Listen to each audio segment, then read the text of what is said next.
A Scranton jury. It convicted a former Pennsylvania judge in a so-called kids for cash scheme. Welcome to Watch Mojo.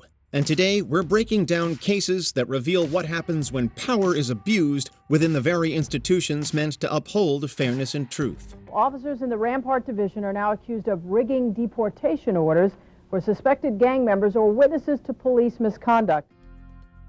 Bribery behind the badge. The case of a corrupt California FBI agent. In one of the FBI's ugliest recent scandals, Babak Brumand, a supervisory special agent based in California, took at least $150,000 in cash and gifts, including luxury travel and a motorcycle, from Edgar Sargsyan, a Beverly Hills lawyer with ties to Armenian organized crime. In return, Brumand searched FBI and law enforcement databases and funneled inside information to help Sargsyan and associates check whether they were under investigation and evade scrutiny. Jurors convicted Brumand in October 2022 of conspiracy, bribery, and unlawful monetary transactions. A judge sentenced him to 6 years in federal prison in February 2023. The case exposed how even a senior national security agent could be compromised by money and access, an institutional breach that demanded a hard reset on internal safeguards. Tennessee lawmakers caught in a corruption sting. The FBI agent from the Tennessee Waltz case tells us that any time he sees video of searches happening in the administration building, it reminds him of that investigation from 2003. Bribery, extortion, legislation to benefit a fake company, all part of a secretive undercover investigation into corruption at the state capitol. When the very individuals drafting laws engage in illicit activities, it exposes a fundamental flaw in the democratic process and the justice system it creates. Former Tennessee State Senator John Ford, a powerful figure in state politics, was convicted in 2007 on federal bribery and extortion charges as part of an FBI sting operation dubbed Operation Tennessee Waltz. You should have 10 there. All right? All right. And you need an envelope? You want an envelope? I don't really need this envelope. No, I don't want to. Ford accepted cash payments from an undercover agent posing as a representative of a fictitious company seeking legislative favors. This wasn't an isolated incident, but part of a pattern that saw several Tennessee lawmakers ensnared in the widespread corruption probe. Ford was eventually released from prison in 2012, 5 years after his initial conviction. The investigation eventually led to the arrests of a dozen people, including Senator Ford, multiple other state senators, a representative, and other government officials. Burns says most corruption cases are smaller, but this one was unusual. When you have the more systemic, where it's more expansive, those don't come around nearly as often. Kickbacks and cronies, the Oklahoma County Commissioner's scandal. Corruption at the local level might sound less dramatic than federal scandals, but its pervasive nature can erode public trust just as deeply. In the 1980s, Oklahoma was rocked by a scandal involving nearly half of its 77 county commissioners, who were implicated in a widespread kickback scheme. These elected officials would conspire with road contractors, inflating prices for equipment and materials, then splitting the excess profit. The decades-long fraud siphoned millions of taxpayer dollars intended for crucial infrastructure projects, turning public service into a personal ATM for corrupt officials. Ultimately, the sheer scale of the scandal revealed a systematic weakness in oversight and accountability within the state's local governance. The fall of Philadelphia DA R. Seth Williams. Former Philadelphia District Attorney Seth Williams is sentenced to 5 years in prison after pleading guilty this summer to accepting a bribe. Today, a judge imposed the maximum penalty in that case. The integrity of the justice system depends on fair and impartial prosecutors. Yet in Philadelphia, the city's top law enforcement official betrayed that trust. Two-term District Attorney R. Seth Williams was indicted in March 2017 on a 23-count federal corruption charge that included bribery, extortion, and honest services fraud. The first signs of trouble began in August of 2015 when federal agents subpoenaed records from his political action committee. Now, we jump ahead to this year. In January, Williams was fined $62,000 for failing to disclose gifts and sources of income.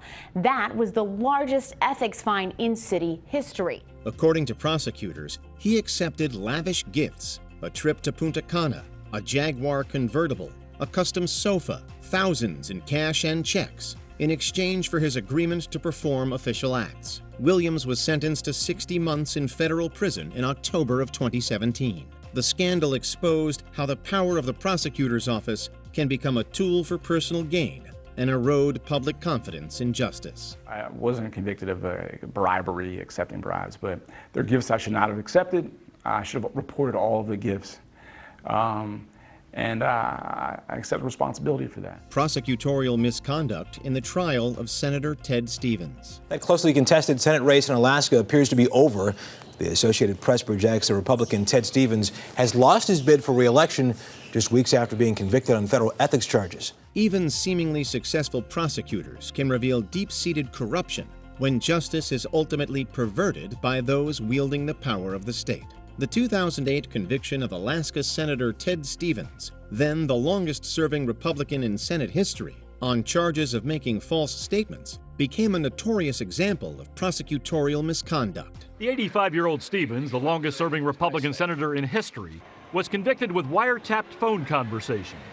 We ought to really lay low right now because this grand jury is meeting. Convicted of hiding $250,000 worth of gifts and home renovations. The conviction was later overturned when a federal judge found that prosecutors had deliberately withheld exculpatory evidence from the defense. His attorney said Stevens never should have been prosecuted in the first place. The jury verdict here was obtained unlawfully. The misconduct of the prosecutors was stunning to me. This stunning reversal led to a rare public apology from the Attorney General and an internal Justice Department investigation that detailed a pattern of systemic negligence and intentional concealment. The government's egregious actions denied Stevens a fair trial, exposing how even federal prosecutors can undermine the very justice they're sworn to uphold.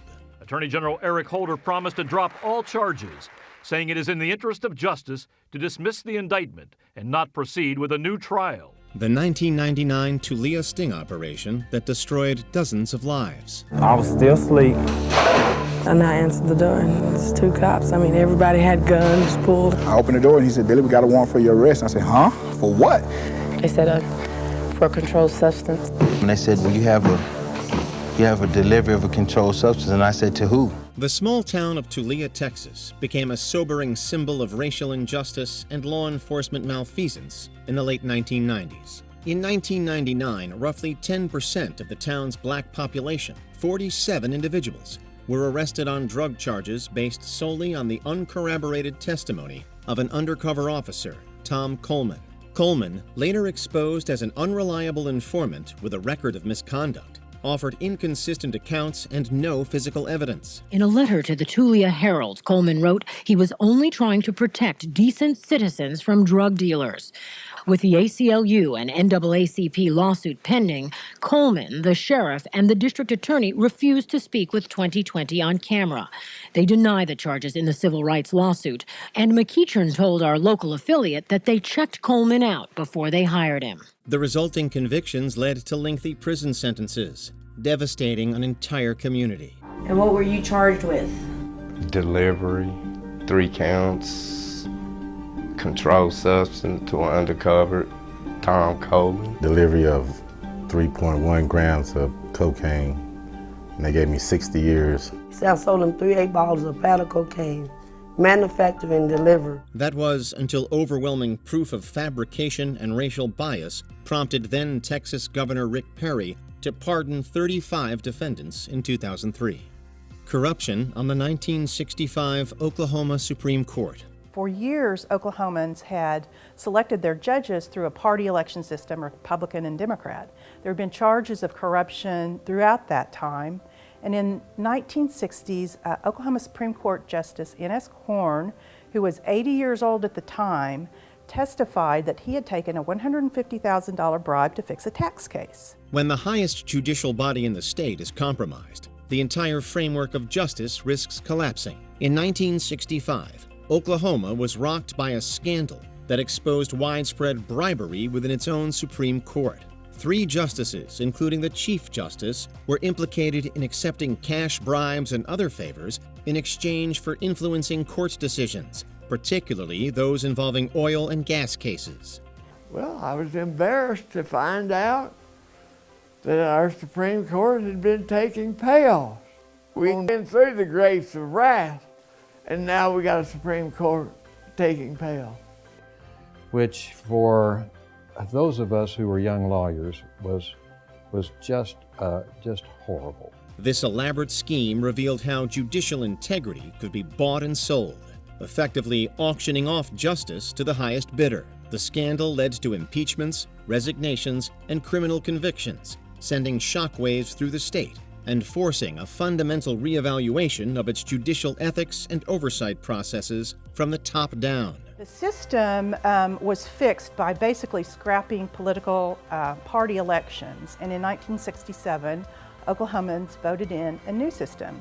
And under this new system, all local judges would be elected in nonpartisan elections. The political party affiliation cannot even be listed on the ballot. The Kids for Cash juvenile justice scandal. Prosecutors say that Mark Ciavarella accepted millions in bribes and kickbacks for putting juveniles into detention centers. Those for-profit detention centers were owned by friends. Few judicial scandals in modern American history were as brazenly unethical as Kids for Cash, a case where 2 Pennsylvania judges lined their pockets by sentencing children to jail. In 2008, Luzerne County judges Mark Ciavarella Jr. and Michael Conahan were found to have accepted nearly $3 million in kickbacks from the developer and owner of 2 privately run juvenile detention centers. In return, they deliberately sentenced thousands of children, some for minor infractions, to these facilities, often without due process or legal representation. I think that we had a conspiracy of silence going on in Luzerne County. Marcia Levick, the public interest lawyer who helped break the case. There were officers of the court, there were members of the district attorney's office, members of probation, private lawyers, public defenders who were in the courtroom every day. The judge's avarice stripped vulnerable minors of their freedom and futures, all to line their own pockets. The systemic corruption, driven by pure greed, represented a grotesque perversion of justice, resulting in the vacating of over 4,000 juvenile convictions. They basically said that, I'm just going to get a slap on the wrist, that I shouldn't waste money on a lawyer. Jamie Quinn was 14 when she was sent to Judge Mark Ciavarella because of an after-school fight. Did you hurt her badly? Did she have to go to the hospital? No. Was she injured? No. I honestly expected that I was going to get lectured and get probation at the worst. The Rampart scandal, LAPD's culture of corruption. Add another 9 to the list of cases thrown out because of the LAPD corruption scandal, plus a staggering estimate of how much the resulting lawsuits could cost the city. That's a huge mess. That description of the Rampart police corruption scandal given today by District Attorney Gil Garcetti. 9 more criminal convictions thrown out today. The Los Angeles Police Department's Rampart division became synonymous with widespread police corruption and brutality in the late 1990s. The scandal centered on the anti-gang crash unit, whose officers engaged in a litany of illegal acts, including planting evidence, fabricating witness testimony, unprovoked shootings, dealing drugs, and committing perjury. Officer Rafael Perez, a key figure, exposed the depth of the corruption in a plea bargain, leading to the overturning of numerous wrongful convictions and costing the city over $100 million in settlements. I lost my family, my home, cars, clothes, everything. Garcia says ex-Rampart police officer Rafael Perez framed him. He showed me some cocaine and told me that if I didn't give him some information on who was selling firearms or who was selling certain amounts of drugs and so forth, that I was going to go to prison. This systemic breakdown of law enforcement ethics revealed how a unit meant to combat crime could in itself become a criminal enterprise, shattering public trust and exposing deep institutional flaws within one of the nation's largest police forces. Case of Walter Rivas, a father of 2 who's no angel, but his lawyers say he was framed and a tainted conviction was overturned just 2 weeks ago. Yet Rivas remains in custody at the Metropolitan Detention Center. He could be deported to El Salvador as soon as tomorrow. Before we continue, be sure to subscribe to our channel and ring the bell to get notified about our latest videos. You have the option to be notified for occasional videos or all of them. If you're on your phone, make sure you go into Settings and switch on your notifications. The Central Park Five, a systemic failure of American justice. All of the defendants gave videotaped statements to police implicating themselves or others.